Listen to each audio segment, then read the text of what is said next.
Welcome to the Deep Dive.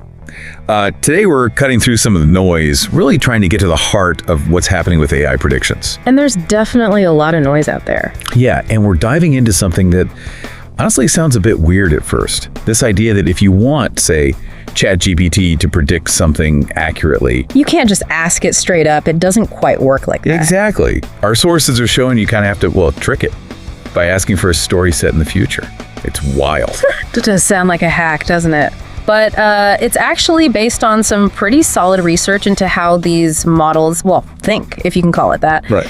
So our mission today really is two things. First, explain this future narrative mechanism, how telling a story unlocks predictions. And second, connect that to what's happening right now, the big commercial leap with GPT-5, which just landed late 2025. We'll get into its features and market impact. Okay, great. And we've got a good stack to draw on here. Fresh research on these forecasting methods, timelines tracing how GPT evolved, and the latest on market stuff, pricing, especially focusing on 2025. Yep, lots to unpack. So let's jump in. How does telling a fictional story turn into a crystal ball? Okay, so to really get this narrative thing, let's look at how they figured this out. There was this study, right? Mid-2023, and they used ChatGPT 3.5 and also the more advanced GPT-4. Now, the key thing they knew was the training data cutoff. Ah, right, the September 2021 date.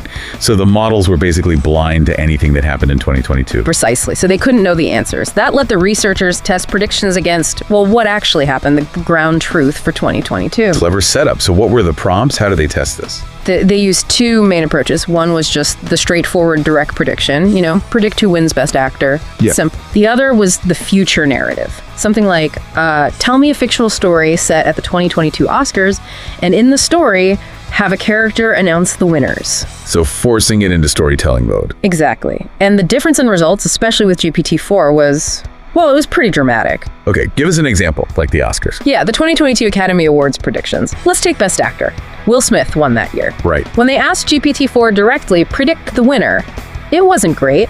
Performance was poor, something like 19% accuracy across all the attempts. 19%, that's barely better than random chance for multiple nominees. Pretty much. But when they used the narrative prompt asking for that fictional story, We're gonna have it. GPT-4 seemed to synthesize all that pre-cutoff buzz, the critic reviews, everything tangled up in its training data.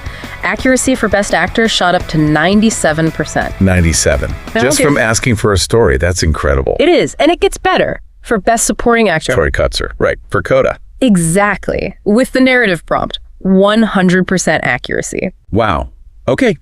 So the model can figure it out, but only if you let it, weave a tale around it. It seems that way. Yeah. The narrative structure might be closer to how the model actually processes complex relationships, like cause and effect, or maybe sentiment patterns. It lets the LLM tap into these hidden connections in its data. Things like, critical consensus building up or momentum before an awards show, stuff it just won't spit out if you ask directly. But hang on, is this really prediction, or is it more like sophisticated pattern matching based on old data? I mean, did it work for everything? Where did it fall down? That's a really good question. And yeah, there was a big exception, an anomaly. The success didn't hold for the biggest award, Best Picture. Which Coda also won. Right. And for that one, even using the narrative prompt, GPT-4 only managed about 17% accuracy. Just didn't get there. Huh. So why the difference?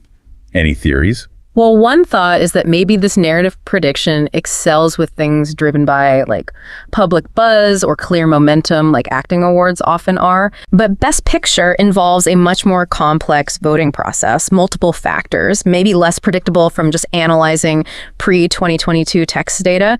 It suggests limits. It's not magic.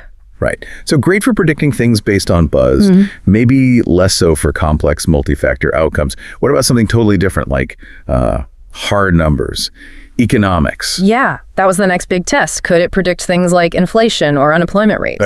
Well, first they hit a wall. When they tried the direct approach, predict inflation for 2022, OpenAI's safety features often kicked in. The I can't give financial advice line. Exactly. The models clammed up, citing terms of service, system protecting itself, or maybe protecting users, depending on how you look at it. So the direct route was blocked. How did they kind of sneak past that guardrail then? They used what they called the persona effect. This was clever. Right. They asked GPT-4 to impersonate someone, specifically Federal Reserve Chair Jerome Powell. Impersonate Powell. The prompt was something like, "You are Jerome Powell.